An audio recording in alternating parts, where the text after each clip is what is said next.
Yo, what up, y'all? Welcome back to the channel. It's your boy Will coming at y'all as your host today.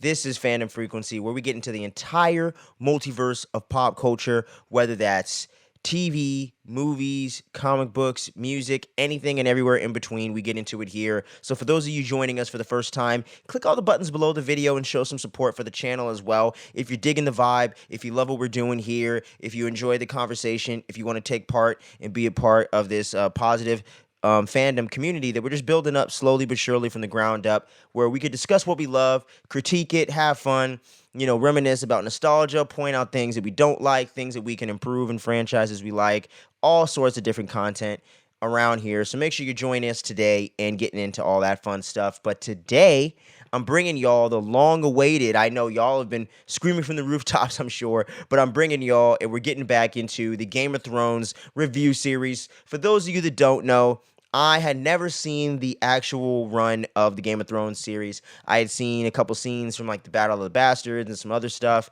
but I had never actually watched the show. I saw House of the Dragon. We reviewed it on the channel here last year. I'll throw a card up right there somewhere in the video so you guys can go check that out after this if you dig the review for this series as well. And I'll also throw up a card for at the end for all the previous 5 seasons we reviewed here of the show. But I've been going through it each season one at a time.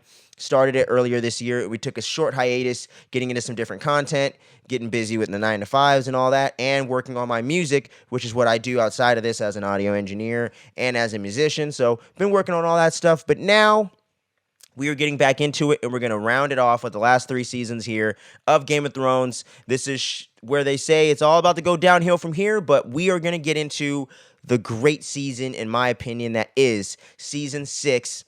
And for me, man, it really feels like all the storylines just came together in the most organic way possible for all of the main cast of characters. And we're going to be getting into all that a little bit, into all my individual kind of favorite ones and what stuck out the most and seems like the biggest stuff kind of leading into the rest of the show here. But for me, man, it really is a strong season. I will admit that in the first 2 to 3 episodes, it was a little bit of a slower start than I was anticipating, but they were kind of ratcheting up the tension and kind of getting all the audience prepared for what was to come in the back half of the season. And I don't even think episodes 4, 5, or 6 were bad or were even as slow. I actually felt like from episodes 4 on, it just kind of picked up the pace and just got more compelling as it went along, especially when Daenerys' storyline really starts coming into play, with her taking with the Dothraki with her and just increasing her numbers in the overall numbers that she has as her support in her army and her fleet in order to start attacking and going to sail west towards Westeros. All that really came together, and all the stuff getting into with Jon Snow coming back to life, and everything started really cooking from there on, and it just never stopped. And especially the last 2 episodes of this season are phenomenal. Some of the best episodes of television I personally have ever seen. Wouldn't say they're my personal favorites. I don't know if I would say that. Hard Home from the last season, oh man, I think that was season 5 if I'm not mistaken. Woo, that was amazing. But these last 2 episodes here, Battle of the Bastards, episode 9, Battle of the Bastards, let me say that correctly. And then also episodes 10, which I believe was Winter, or what was it? I'll throw the title in here. I'll research that after the fact. Post-production, baby.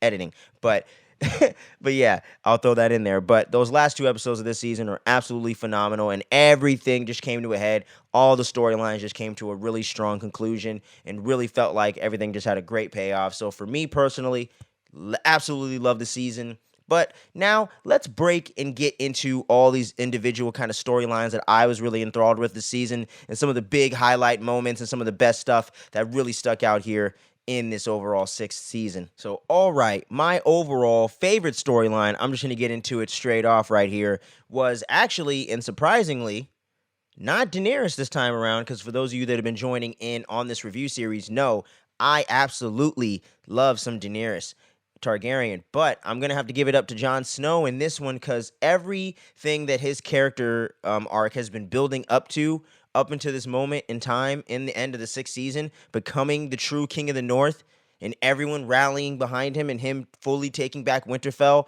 from Ramsay Bolton and all those crazy asses over there, and fully getting their comeuppance for everything that's happened to the Stark family and House Stark overall for the entire run of the series, really comes to a strong conclusion here, and it all builds up to such a satisfying conclusion, man. And just the overall thing with him getting revived and brought back to life by Lady Melisandre and everything like that, that was somewhat expected. I figured it was going to be her involved somehow, and I knew he was going to come back to life, because I remember people speculating that in between seasons 5 and 6 with that big old cliffhanger where those guys from the Night's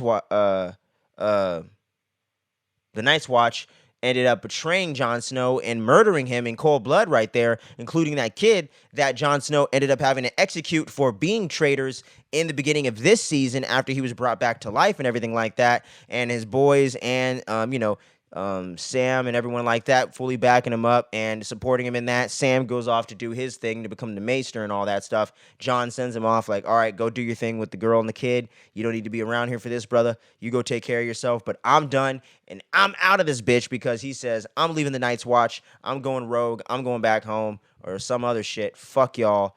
I'm outie. I'm going to tell you something they don't know about me, because he was like, fuck this shit, dude. Like, I already had to execute a kid. I got betrayed. I got murdered. I got brought back to life. What does it mean? What the hell happened on the other side? I can't even tell you. Like, he has a whole, like, existential crisis pretty much near the, like, beginning and the kind of the middle of the season. And he doesn't even want to fight anymore and wants to actually retire and get out of the fight. But once Sansa gets back home to the north and gets away from Ramsay Bolton fully and strongly, thanks to the help of Theon finally getting his balls back, figuratively, but not literally, unfortunately for him, and finally helping her escape, going back home, pleading for mercy, and getting back with his sister and all that to help her become their rightful new king of the sea people. You know what I mean? But yeah, so that all comes to a head, and Sansa's like, yo, Jon, I need your help. We need to take back our home. We need to get Ramsay out of this bitch, and we need to take back what's ours and reclaim the family name and put some respect on that name, man. And he's like, I don't know. But eventually she kind of encourages him to get back in there, especially with their younger brothers getting kidnapped by this guy, or younger brother getting kidnapped by this guy, while Bran is off having visions of the past of their father and all that, which that storyline actually ended up becoming somewhat important and actually a little bit interesting, I will say. I'll get into that scene in a moment. But yeah, everything going on with Jon Snow in this, all the way leading into the Battle of the Bastards and his big freaking battle with all those guys, and the big iconic shot of him facing off against that big 60,000 army that the House of Bolton people have assembled and are taking on these guys with just Jon's forces from Bella Ramsey's character's clan of the North, and all the wildlings that have been supporting Jon all the way since the whole battle, at the Night's Watch and everything like that, supporting him. But they don't have enough numbers. But Jon goes in, guns a-blazing, and ends up victorious by Sansa coming in with the last-minute save, as we all know goes down with these war-type situations, with the House of the Vale guys coming in last minute to support her, obviously due to her connections with her aunt and Littlefinger and all that stuff going on there that was going on in the previous season and stuff like that. So really awesome to see the way that kind of came in last minute when you somewhat might have expected it, but I had actually forgotten about it because I had taken such a long break from watching the show. Me getting back into this one, I kind of had to rejigger my memory a bit, but that was a really cool development there. And now they're the leaders of the North, and that just really felt like a very satisfying conclusion, almost to the point where if the show ended, it actually would have been a very satisfying conclusion for Jon Snow. So big thumbs up for the Jon Snow storyline. Really like the way they've been improving Sansa over the last couple of seasons as well, because I wasn't digging her character whatsoever, but now I would say I'm much more interested in Sansa's storyline, and I'm very, very intrigued to see where she's going to end up by the end of this thing in Season 8, in the finale of this, in the next 2 seasons. But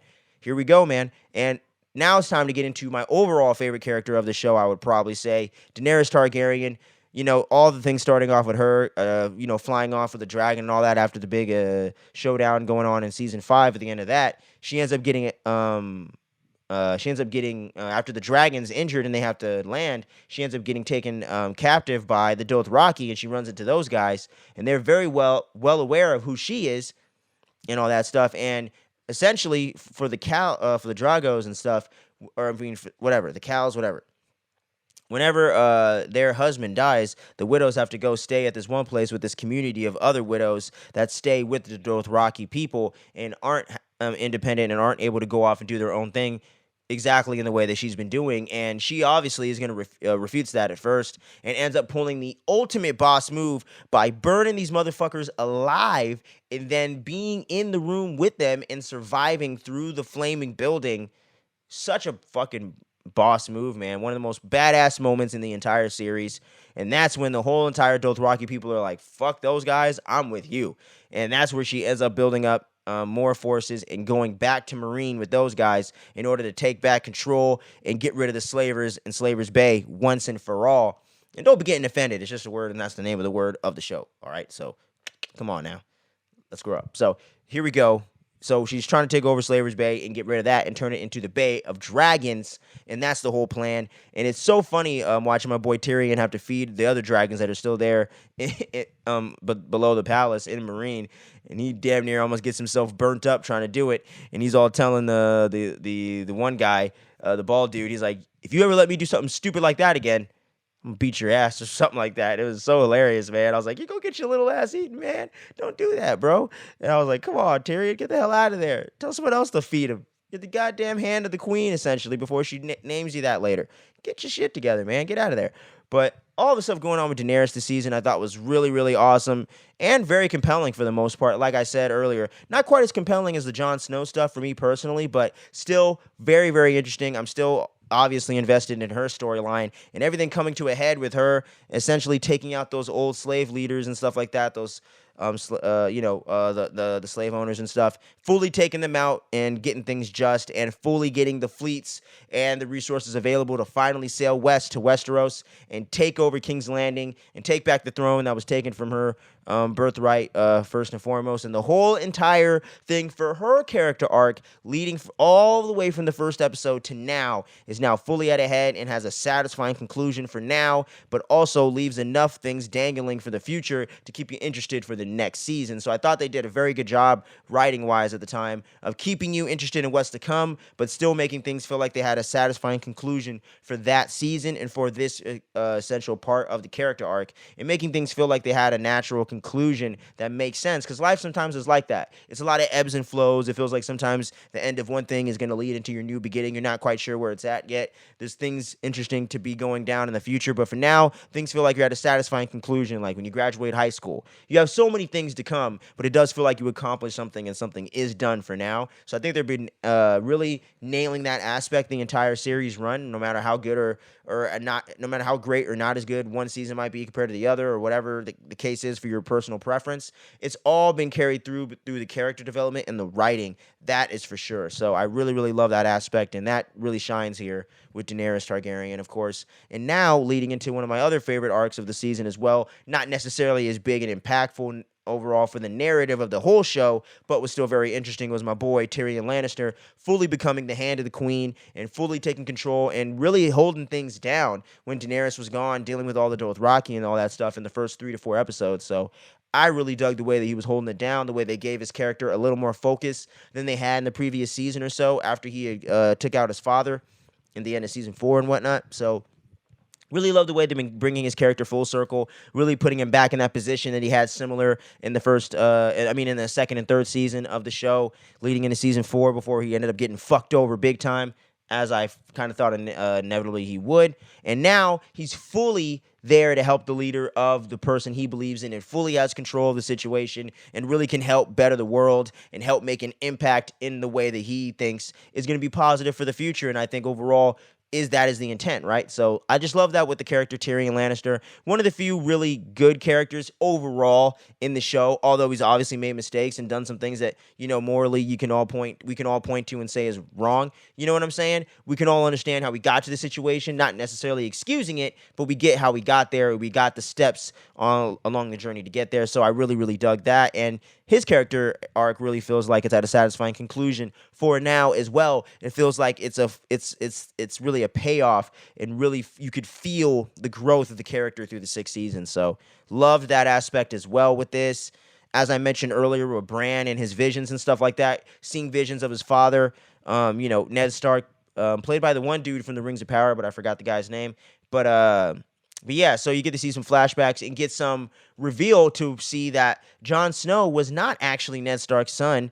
He's actually truly someone else's kid because he isn't he's related to them in sort of a sense, but his father is a whole entirely different person that for those that know the lore may know, but don't spoil it down below for those that don't, maybe that are following along, and for myself included. Please don't spoil that for me. I have a couple theories, but don't spoil that for me yet, y'all. I have not got the confirmation on it.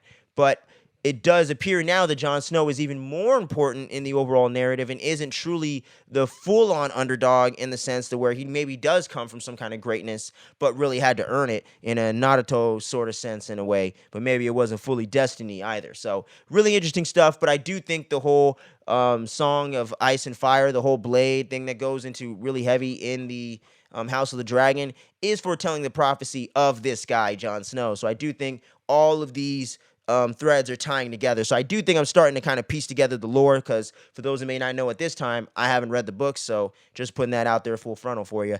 But yeah, so really love all those storylines going on. And one of the last ones I want to really highlight are the two last storylines I really wanted to highlight the most this season that I thought were the most interesting and fun to watch was between Arya Stark's journey of fully getting her revenge on the Freys and Cersei Lannister's overall petty ass but somewhat understandable revenge angle against the Sparrows and all the stuff going on with that. And her literally blowing these motherfuckers up, bro. Like, that shit was like, god damn, when I was watching it, man. I was like, I can't believe it. She just blew him up.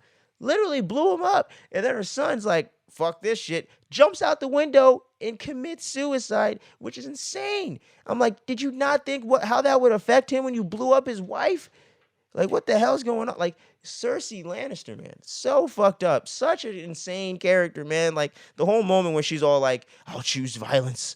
I'm just like, yo, man, come on now. Like, the Sparrows are like, I'm not fighting against him, the mountain. I'm out of here, zombie mountain guy. Peace out, mother Fs.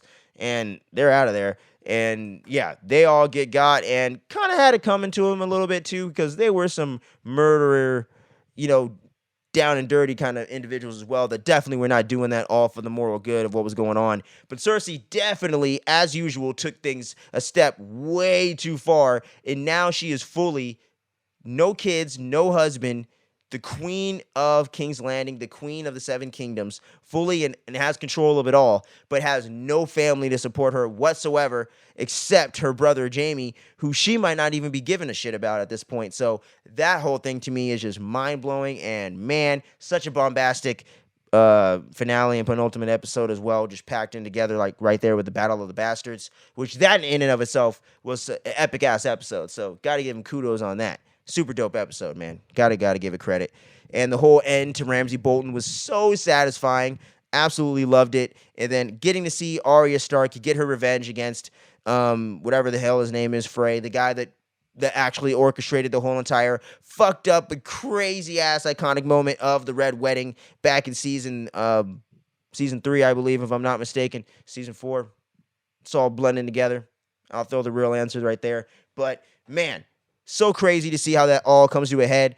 And she even tricked me with the face thing. And, she was on the run from the assassins because she had no interest in doing that shit. She just wanted to get the skills enough necessary to go pull on some take and stuff.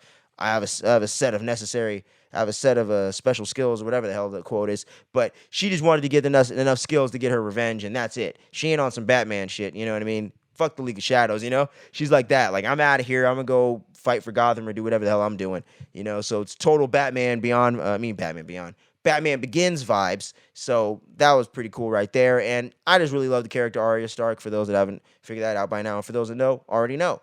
So now you know. If you don't know, IYK, YK. Yeah. So acronyms. Social media. I'm getting sidetracked. But yeah, so absolutely kick-ass season of the show. And this is supposedly going to be the last high point. According to a lot of fans out there, this looks like this might be the beginning of the end, and we might be completely nosediving off this thing, but I'm excited to see what's going to happen with the rest of the show. I didn't invest 6-7 years of my time into it, so I'm not really tripping on it. I've only been watching it a few months. But let me know what y'all thought about this the sixth season of Game of Thrones down below in those comments. I'd love to discuss that with y'all. Is this one of your personal favorites like me? Top 5 for show. or do you think this is one of the weakest seasons of the show? Y'all let me know, and I can't wait to see what's going to go down with the season 7, season 8. We're going to have season 7 review coming out y'all within the next week or so by the time you've seen this one, and then we're going to end out season 8 by the end of this coming month of August. So we'll get the rankings and all that, favorite characters, all the seasons and everything. So over the next month, we should be wrapping up this Game of Thrones review series. And if you've been checking out all of them so far, we appreciate you for taking the journey with us. And we're going to catch y'all again real soon. Thank you for watching. Thank you for listening. Much love to each and every one of you. Peace out. Stay tuned. Don't sleep.